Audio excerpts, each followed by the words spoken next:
the side of Salagi Road in Cherokee, North Carolina, sits an unassuming building. No signs or ads tipping off passersby as to what's inside here at this roadside attraction known as the Cherokee Bear Zoo. 8 bears in cinder block enclosures, limited access to shelter, dirty water. Our cameras showing an empty water trough here. On display for visitors, these wild animals beg for food from above. That's cruel and unusual punishment. There's just no way that anybody can argue anything different. It's appalling. I just can't believe that it's still in operation. The last time Dr. Mary Coker visited the business was about 2 decades ago.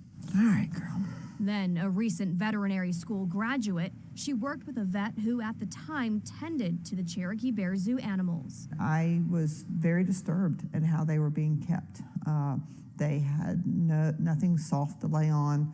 They had food, they had water. So by definition, I guess they were cared for, but I wouldn't call that humane. Now, 2023, studying our pictures and video, she says nothing's changed. How this can continue is beyond.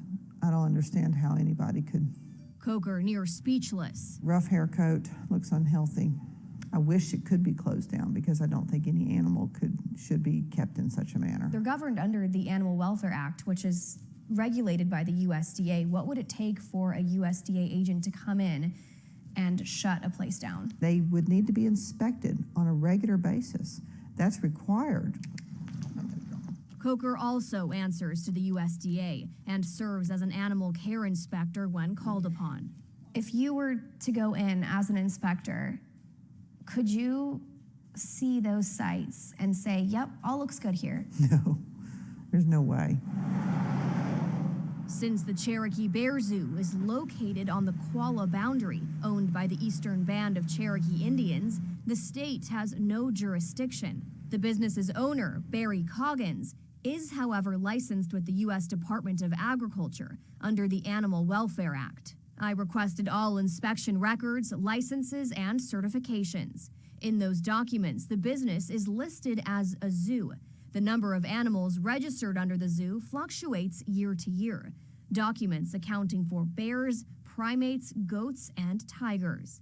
Details regarding the purchase and sale of those animals is redacted. From 2006 to 2012, USDA inspection agents reporting a lack of shelter, no bedding or dens, cracks in the concrete, rotten wooden supports, broken chain link cages, no heat in 20-degree weather, excessive accumulation of feces, and a lack of enrichment. In addition to enclosure concerns, other Animal Welfare Act non-compliances within those same 6 years include underweight, underfed bears, tigers, and goats, a bear with patches of hair loss, missing vet records, and animals not being vaccinated. Then, from November 2012 to December 2022, these USDA reports citing no issues with the Cherokee Bear Zoo. I'm sorry, but it's disgusting. It's a disgusting way to keep animals. Bobby Brink is the founder of Lions, Tigers, and Bears in Alpine, California. Sprawling 149 acres, the nonprofit, established in 2002, is a no-kill, no-breed, no-contact animal rescue, sanctuary, and educational facility. Accredited by the Global Federation of Animal Sanctuaries and the American Sanctuary Association, they currently house 65 animals. One of them, Cherry Bomb, was born at the Cherokee Bear Zoo in 2006. Cherry Bomb still to this day has neurological problems where she literally walks on her tippy toes. Cherry Bomb's brother, Albert, also from the Cherokee Bear Zoo, was rescued as well. Both bears, sold at auction, made their way through different owners before ending up at the California Sanctuary in 2014. Albert lived out the remainder of his days at Lions, Tigers, and Bears before his death in 2019 from throat cancer. Since 1990, Brink has been working to educate people about the realities of roadside zoos. Any place you can hold, touch, go inside with and play and have your photo taken, you know you're in the wrong place. You're part of the problem then. In December 2022, the Big Cat Public Safety Act was passed.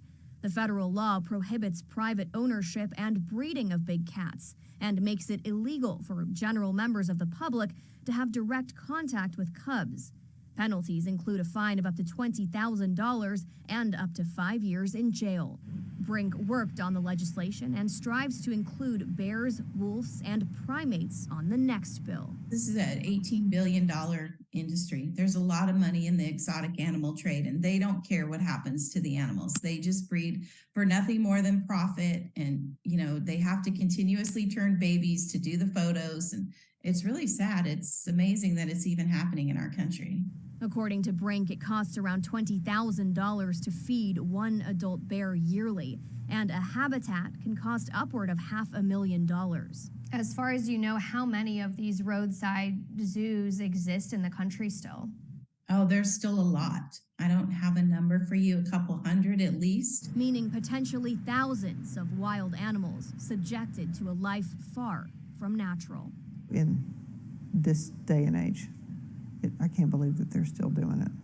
All of the photos and videos shot by us inside the Cherokee Bear Zoo were taken with verbal permission from an employee. We reached out to the attorney who represents owners Barry and Colette Coggins. They declined an interview. Hannah McKenzie, News 13.